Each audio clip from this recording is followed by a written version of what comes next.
Mortimer, Episode 10. Thank you for tuning into Mortimer, a book written by M.W. Cedars and narrated by Michael Drew. The theme music was written and performed by Danny Torgerson. Mortimer is an entire novel that you may decide to read in print or digital form. Yet each episode of this audio podcast is broken up into a serial of sorts for your enjoyment. We hope you enjoy this duty-free audio presentation of Mortimer.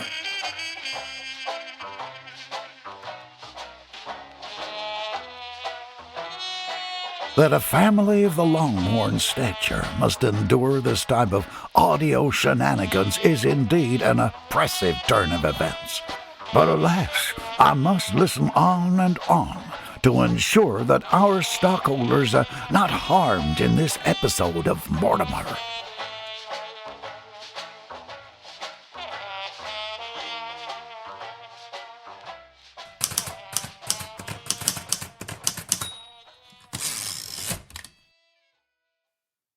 John Adams Ascariot III settled down at his desk to go through a stack of papers that had been left there the night before by his meddling secretary, Miss Peach.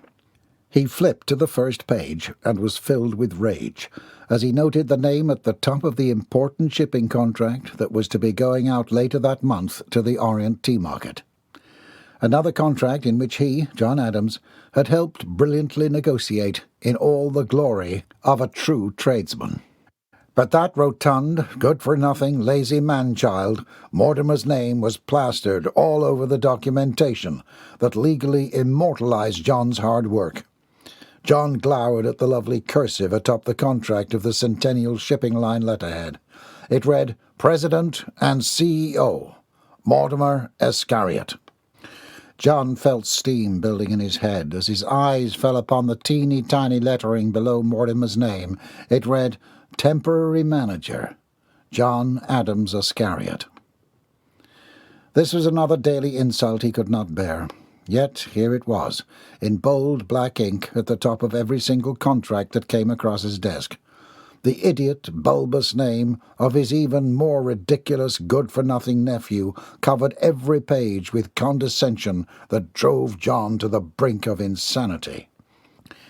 Yet it was in the last will and testament of the business agreement of his late brother Gerard Ascariot that John was only to be an assistant to the shipping company. An assistant. The title was a disgrace, a nasty oversight to be sure, an oversight that unfortunately had not been rectified before Gerard had decided to go off and die. John grit his teeth as he forced himself to sign the document, as usual, with malice. The ink bleeding onto the page. Disgrace or not, the contract was worth a mint. He forced himself to turn to the next page and was reminded again that the letterhead was being used on the title pages as well as every single other page. This was too much to take. He shoved the stack away and pushed himself up from the heavy mahogany desk, looking out of the window to the wide city. The occasional drink or an accidental run into an opium den down 50th Street was no longer enough to distract his thoughts from the injustice of his petty existence. But what else was he supposed to do?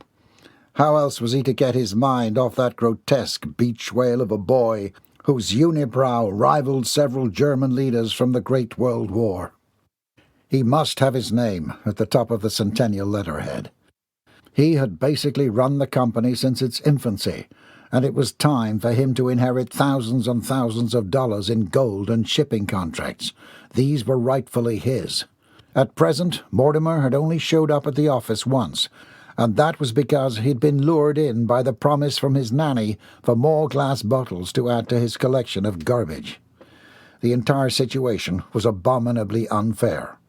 And then Wolfenstein had the nerve to insist they maintain the guise that the entire company was still being run by an Ascariot, the young Mr. Mortimer Ascariot specifically. The board had determined it all to be kept a secret too, for if anyone from the public found out that someone other than Mortimer Ascariot was running the company, it would ruin them. All of the trustees would likely cash in their stock, and the Centennial Line would be sold to the Longhorns. John would have nothing. no job, no pension, and no hope for taking over the enterprise. So, he had not disclosed the secret. But he had sent the contract to Mortimer. He'd crafted it so that it looked like a letter from the Bottle Boat Club. That way Mortimer was sure to read it, and he'd enclosed several pages of nonsense, and then the contract on the last page with the signature line highlighted in yellow. His hope was that Mortimer would not pay any attention to the content, and just sign and return the document. He felt an unpleasant burning in his chest, so he took a white tab from his pocket and popped it into his mouth. Yes, he had borne his cross thus far, but his crucifixion would soon be averted. He may be the assistant manager of operations now, but soon, he would be the president. Either by a signed contract, manipulation of the certificate should it be found, or there were the backup plans he had brilliantly crafted. One of the plans was sure to succeed, and then he and Anderson could boot the board to the curb and run the entire show. He felt a gurgle low in his stomach as the pills started to take effect. He went back to his desk and grabbed the newspaper. He checked his watch. Quite on time. Several moments later, John settled down on the cool porcelain seat, felt his body relax. There was little he loved more than an afternoon break, alone in the bathroom. No Miss Peach interrupting, no contracts, memos, phone calls, and no one bothering him. He opened the newspaper and began to peruse the comics. The shriek-like groan sounded like a cow in heat. It projected from the other side of the stall and resonated throughout the blue-tiled bathroom. John shifted his eyes anxiously to the left, his sanctuary of serenity being demolished by the horrific sound of an elephant giving birth. He leaned away from the wall between him and the source of the groan, expecting the sound to be followed by the thud of a body crashing into the wall that separated him from the individual on the other side. "Come on, hurry up." He willed the peristalsis to go a bit more quickly. "Seems like the piping doesn't work as well as you get older," came the voice from the other side of the stall. John's stomach clenched with horror, immediately identifying the person in the stall beside him. "I've tried pills, but the old lady says it makes it stink even more. Permeates the house, she says," the voice went on. "Well, after a while, it's nice to have a little company in here." Having had enough, John abandoned his post. With trembling hands, he ripped off a handful of squares of toilet paper, wiped, and leapt up. As he pulled the stall door open, there was another massive groan, followed by one of the most disgusting series of spurts, splashes, and splattering his ears had ever witnessed. Because he was so horrified, John did not even bother with washing his hands. Instead, he thrust the door to the bathroom open and burst into the hallway. He let out a gasp of air and put his hands on his knees as he finally indulged in a breath. He hadn't wanted to take any risks after what he heard coming out of that person's behind. The whole idea of smelling someone else's feces gave John the willies. He had zero desire to have anything to do with his own stool, let alone to breathe in the particulates of someone else's. "Did you just run a marathon in the bathroom?" a voice asked. John angled his head and saw a lovely pair of legs in high heels next to him. He slowly righted himself and tried to play it cool. "Oh, hey, I didn't see you there." The blonde was not impressed. She handed him a letter. "This came in the mail for you today from South Carolina." "South Carolina?" John tried to smile, but only one side of his lip turned up, making him look like a certifiable idiot. The blonde narrowed her eyes. "Oh, and you have something on your hand." She turned on a heel, her hair flowing behind her as she went in the direction she had come. John looked at his right hand and cursed violently as he shook the long white tail of toilet paper off of him. In resignation, John hurried back to his office. Once safely settled in his office, John tore open the envelope. The letter inside was printed on very heavy paper with an ivory matte finish. The writing was in fine calligraphy and read as follows: "The Ascariot family requests your presence at the coming-out party of Mortimer Ascariot, for the purpose of introducing Mortimer to society as an eligible bachelor. Saturday, the 12th of June, at 4 o'clock in the afternoon. Located at the Ascariot Manor, Georgetown, SC." "What in the—" John cried out as Mrs. Peach entered his office. She tilted her head down and looked over the bridge of her glasses. "Are you making speeches again?" "Call Anderson, I need him this moment." John turned away from Mrs. Peach and looked with shock at the letter in his hands. "Anderson is in a meeting." "What meeting, damn it?" Mrs. Peach sighed. It was fairly routine for John to forget about board meetings. Between his presidential addresses, dilly-dallying, and the overall wasting of time, it was not surprising that duties associated with his employment often slipped his mind. "It's starting any minute. Things were held up by Mr. Wolfenstein." John had already pushed past her and was halfway to the board meeting room, the letter still clutched in his right hand. He pushed the doors to the conference room open and said a silent prayer of thanks upon seeing some of the men still milling about, pouring coffee and finding their seats. John straightened his jacket and walked to his chair next to where Anderson sat. While he moved, he refused to make eye contact with Wolfenstein, who looked a little piqued at the end of the table. He would never look at that man the same again. He was absolutely horrified. He now knew things about Wolfenstein that would make a baby cry, things that he would never be able to unknow. "Hiya, John." Anderson smiled when John flopped into the chair next to him. "Boy, do I have news for you," John murmured. "I'd like to get started, if you can all return to your seats now," announced the man sitting to Wolfenstein's right. "As secretary, I will be leading the proceedings today." "Since when did the secretary run the show?" John glowered down the table at the moron with the black-framed glasses. "It appears that we have a quorum," the man went on. He made a note and looked up. "Do I have a motion to open the meeting?" "What is this?" John said aloud. Anderson shot him a look. "I'll make a motion," Anderson announced before turning to John. "You got the memo," he hissed. "Why are you being an ass?" "I'll second it," said another. Affable grunts of assent resounded around the table, many of the men stopping to give John a confused look. John pouted. "You all have the minutes in front of you?" Old Four Eyes turned to the first pages of his packet. "What memo?" John elbowed Anderson with a whisper. "We all got a memo that we're formalizing the board meeting process." "I don't have time to read a bunch of useless memos," John said self-righteously. Anderson kicked him. "Today we'll be discussing the cargo ship to Europe, the Esquire leaving for Cuba, and the Longhorn ship to Africa, financials for the quarter, and we'll be interviewing Mr. Ascariot today in regards to his position at the company." "Mr. Ascariot!" Wolfenstein peered across the boardroom table at John. "Where's your nephew?" "No, I left him a message. He assured me that he would be here," John lied. "A message? Or did you speak to him?" "A message, both. I spoke with him, both of them."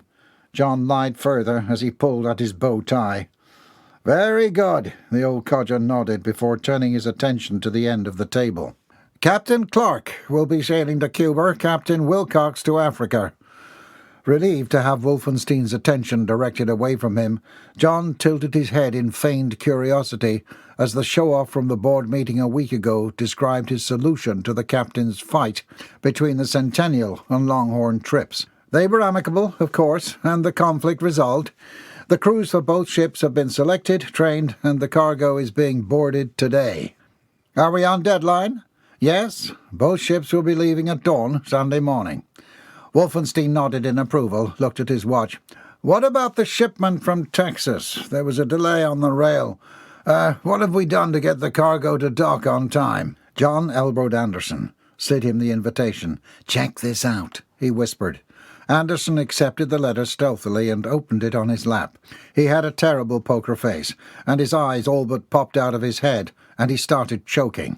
"Swallowed his gum," John informed the now concerned room. John slapped Anderson on the back. "Drink this," he ordered as the meeting refocused. Anderson continued to sputter quietly as he drank the water. "Seems that there was some argument between the distributor and the delivery," the man went on. Anderson feigned taking notes and instead scribbled a message to John in almost unintelligible hand. "What the hell does 'come out' mean?" John read the question and shrugged. Anderson took the note and added, "Are we invited?" He angled it back at John. John sighed, knowing that Anderson was asking in hopes of seeing Ellie. He picked up his own pen and wrote in the top right-hand corner of his paper, "Later." "John!" John, are you paying attention? It was Wolfenstein again. Your nephew's quite late. We only have 20 more minutes before we have to adjourn the meeting.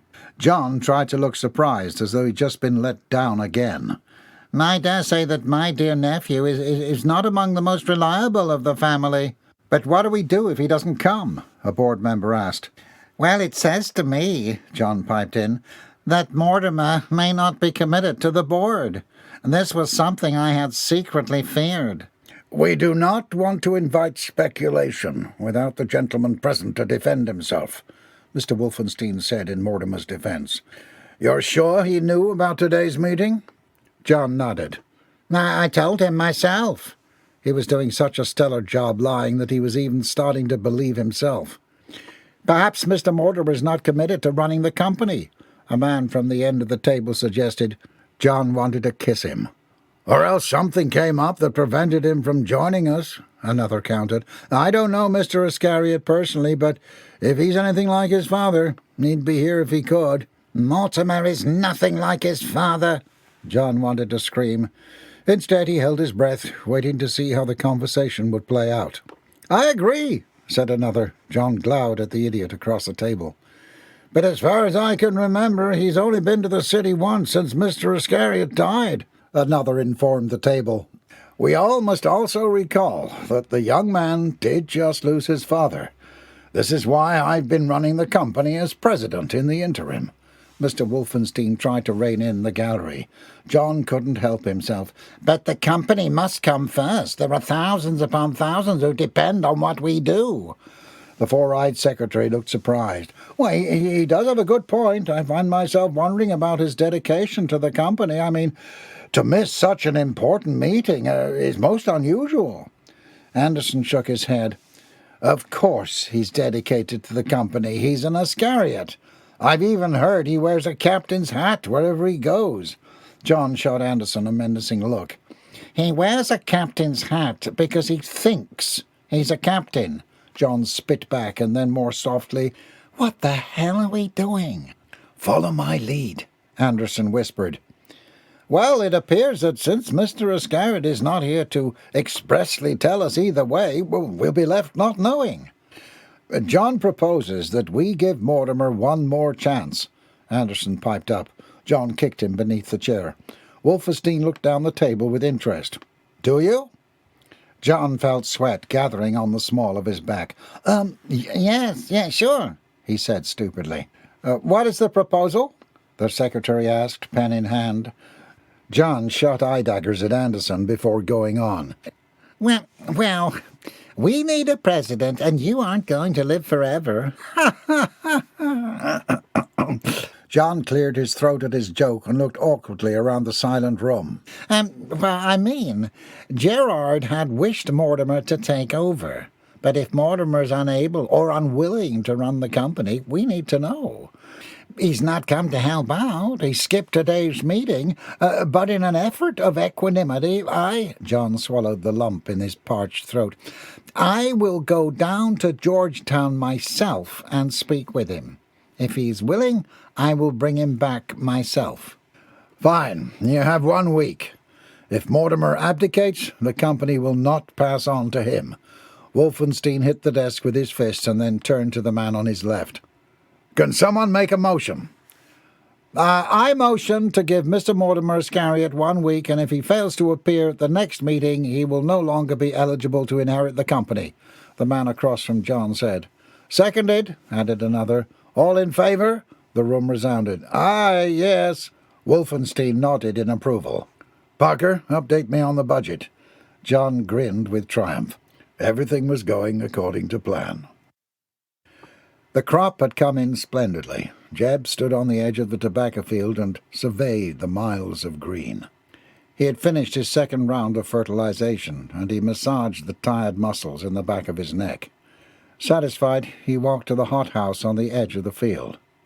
Inside, his first yield of fairground tobacco was drying. It was scalding hot inside, but, used to the heat, Jeb moved purposely toward the first row of tobacco. It was being held up by 2x4s, and the leaves, though dried, remained a rich greenish-yellow color. Now, why don't we just give ourselves a little sample? Jeb said aloud to himself. See how some homegrown Binkley Fairground tobacco'll taste. He reached up and tore off a chunk of the dried leaf and carried it to the table, where he started to break it up. Twisted, zigzagged, pushed, and then gently stuffed into a pipe. The tobacco smelled good, but how did it taste? His pulse picked up as he added some crumbs to the top and took out a match.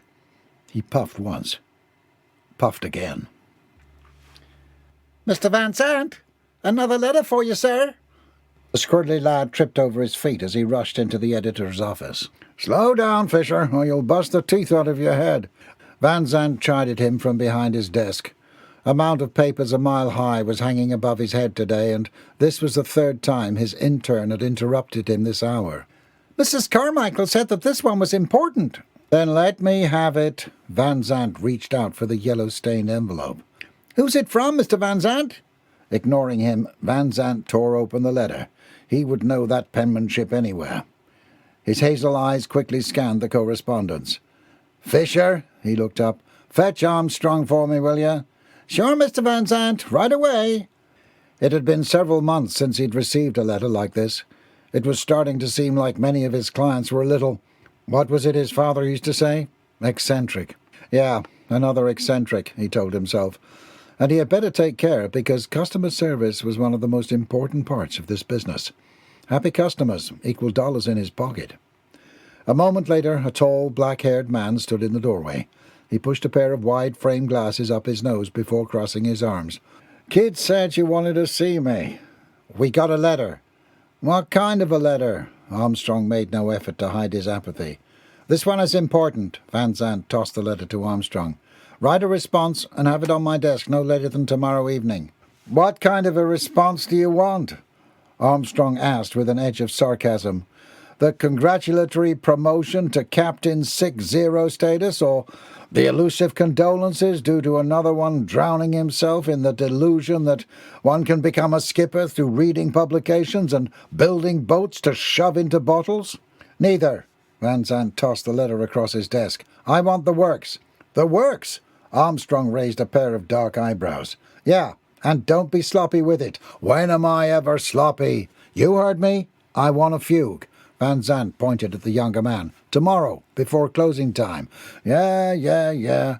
Armstrong picked up the letter and headed back to the bullpen. There were worse ways he could spend an afternoon. Well, at least, worse ways he could spend a Thursday afternoon. "Hey!" Bobby Sue cried out as she felt a pair of massive hands group her from behind. "Jabe!" She whirled around and slapped her husband square across the jaw. "You naughty man! Go wash your hands!" "Come here." "No, you don't." She waved the dish towel at him and ran around the counter. "What has got into you, Jebediah Binkley?" "Stop a running and let me kiss you, baby." "I'll kiss you once you wash all that manure off your paws." Bobby Sue giggled. Suddenly there was a shrieking coming from the front yard. Bobby Sue abandoned her flirtations with her husband and stared out of the open door. "What on earth?" Someone was running up the road. "Get out of my way!" It was Percy's voice, but it didn't look like him. Instead, Bobby Sue saw a mud-covered lunatic dressed like an Indian. He was wearing nothing but a loincloth at his waist and a headband with a feather on his mud-covered head. Percy burst into the kitchen and shoved past his mother, while whooping war cries and slapping his muddy hand against his open mouth. "Percy!" Bobby Sue tried to dodge his flailing arms. "Stop that this instant!" Percy leapt up onto the counter and let out another shriek. "You're much too old for this." "I've been to the jungle. I've defeated the savages. I'm Sovereign Eagle. I'm Chocolate Thunder." Then Percy leapt off the counter, leaving a trail of mud all the way as he gallivanted around the kitchen. "Jabe, do something! Your boy is out of his mind." "Boy!" Jeb bellowed. "You stop a-hollering this instant." "I'll defeat you with my bow and arrow," Percy retorted. He wielded his lunch stick like a sword. That's not how you use a bow and arrow, you idiot. Don't call our son an idiot. We do not name-call in this family. We're civilized farmers. Bobby Sue chastised her husband. Percy, what's gotten into you? I'm not Percy, Percy cried out. I'm Sovereign Chocolate Eagle Thunder. He squatted and leapt into the air like a frog. Oh, he's done lost his mind. Bobby Sue was dismayed. That does it. Jeb tried to grab hold of Percy.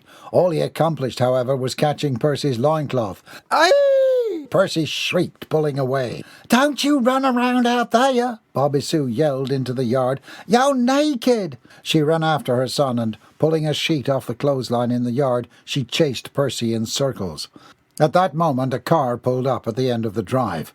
Jeb came out of the house to find his wife chasing his delusional, whooping and hollering son, and to their left a man and a woman were marching angrily up the road from the car, recently parked. Is this your son? The woman demanded. Oh, I reckon, yeah, Jeb admitted. He shoved his hands into his pockets as the man next to her anxiously wiped at his balding brow with a spotless white handkerchief. Percy, you stop your running around like that. Come here. Bobby Sue was out of breath. Did you know that your son covered the inside of the school building with... She stopped abruptly, as if what she was about to say made her physically ill. She leaned forward and looked back and forth before uttering the last word softly. Shit! Oh, I know my boy can shit, but no man or boy alive can produce enough to cover the whole inside of a building in one night. And if they could, well, they'd be in the fertilizer business, let me tell you, Jeb argued. Oh, my God! The woman looked like she was going to rip a hair out of her head. I had enough of you country bumpkins. I'm going back to the city. Caldwell, this is your problem now. She stormed back to the car. Oh, well, she always says that. Mr. Caldwell laughed awkwardly as the teacher slammed the door to the front seat of the car. Hello, Mr. Binkley. Mr. Caldwell held out a sweaty hand, which Jeb accepted and shook. I'm Ellen Caldwell, the superintendent of the district. Jeb Binkley. Caldwell looked at his hand after the shake and saw that it was soiled. He wiped it off with his own sweat. Well, what Miss Hartman says is true, I'm afraid. The older man said, your son had detention today. Detention? Jeb asked. He looked over his shoulder and saw that his wife had somehow miraculously trapped the greased and soiled pig that currently was their son, Percy. She had Percy wrapped up like a burrito in a sheet and was sitting on him. You don't say. Jeb looked back at the gentleman. Yeah, well, she says that he was being insubordinate in class and was instructed to clean the inside of the schoolroom. Well, she came back to check on him just 15 minutes ago and found the entire room in disarray. Well, how do you know it was my boy? Caldwell tilted his head. Well, look at him for yourself. That! Jeb jerked his thumb back to where his son was flailing under his mother's weight. Well, that's just mud. That isn't mud, sir. Jeb looked over his shoulder again and considered. Well, if that is shit, how are you going to prove that my boy covered the school with all that by himself? Caldwell shook his head and wiped at his brow. Well, I'm sorry, Mr. Binkley, but we're going to have to expel your son from school. Now, you wait a minute. Jeb took a step toward the smaller man. You telling me that my boy is not allowed to come to school no more? Cadwell swallowed. He nodded nervously. Yes. How about we just go over there and see if that ain't just a little bit of mud first, before we jump to conclusions? Cadwell twisted the handkerchief in his hands. Well, I suppose that's fair. Jeb turned and crossed the yard, Cadwell following in tow. Jeb leaned down and took a sniff. Well? Cadwell asked aloud. Boy, this fella here says that you covered the school in shit. My name is... Percy was interrupted by his mother bouncing down on his abdomen. Ugh! Now you tell your father the truth, Bobby Sue demanded. Did you do it? Of course I did, Percy confessed. She deserved it. She was being a... Ugh! Percy groaned again as his mother thumped down on him. "I'm sorry, Mr. Bingley, but your son is officially expelled." Before Jeb could protest, the smaller man turned on his heel and walked briskly to his vehicle. Jeb crossed his arms and glared at his son as the sound of the car engine broke the silence. They heard it crunching on the gravel of their drive, and moments later the car disappeared back down in the direction from which it had come. "Percy, what are we going to do with you?" Bobby Sue sighed, her anger melting into weariness. Percy didn't mind it when his mamma was angry, but the look she gave him now told him that she was disappointed. And that was the worst. Percy liked to let loose, to pretend he was someone else, to show the world that he didn't give a lick. But one thing trumped all of that, and it was his parents being disappointed in him. He hated that. He scrunched his face into his most remorseful expression. "I'm sorry, Mar." Bobby Sue reached up and allowed Jeb to help her stand. "I just don't understand why'd you do such a thing." "She humiliated me." Jeb ignored his son's protests. "Bobby, baby, get the hose." Once his wife had scurried over to the garden, Jeb shook his head at his son. I'm downright disappointed in you, boy. You were supposed to be acting like a man, like the son of a tobacco farmer." "I'm sorry, Pa. I thought you'd be proud of me. You told me that I shouldn't ever start a fight, but that I damn well better finished them." "Yeah, but I meant fight like a man," Jeb growled. His wife approached them. The hose was kinked in her hand to prevent the water from coming out. "Today you fought like a barbarian." Jeb stepped back. "Hose him off, Bobby." "Yeah!" Percy squealed as the water struck him. "Teach you to behave like an idiot."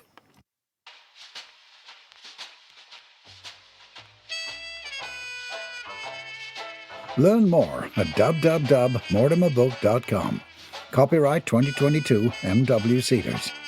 Written by M.W. Cedars, the author pseudonym, audiobook performance by Michael Drew. Neither this author nor affiliates, comrades, patriots, or associates are engaged in rendering professional or non-professional advice, services, recommendations, or any other suggestions of any kind to the individual reader.